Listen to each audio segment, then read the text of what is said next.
আপনার কি বাত ব্যথা? তাহলে কয়েকটি পরামর্শ আপনার জন্য। তা হচ্ছে হোমিওপ্যাথির কয়েকটি মেডিসিন লক্ষণ ভিত্তিতে যদি আপনার সাথে মিলে যায়, তাহলে এই মেডিসিনগুলো সেবন করলে আপনার বাত ব্যথা নিমিষেই ভালো হয়ে যাবে। যেমন ঠান্ডা এবং বিশ্রামে যদি আপনার ব্যথা বাড়ে, নড়াচড়া করলে যদি ব্যথা কমে, তাহলে রাস্টক্সকে আপনি সেবন করতে পারেন।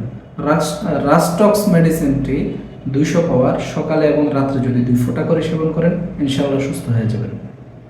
সেম এটার বিপরীতে যদি আপনার ব্যথাটা নড়াচড়ায় বৃদ্ধি পায় আর শুয়ে থাকলে আরাম লাগে, তাহলে ব্রায়োনিয়াকে স্মরণ করতে পারেন।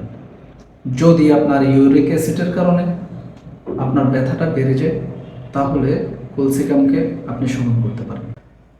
লিগামেন্টের ব্যথার জন্য আপনি রুটাকে ব্যবহার করতে পারেন। গাউটে ব্যথা, লিডাম পাম্প। স্মরণ রাখবেন, এই মেডিসিনগুলো যদি আপনি সেবন করেন, খুব অল্প সময়ের মধ্যে ইনশাআল্লাহ সুস্থ হয়ে যাবেন। ধন্যবাদ।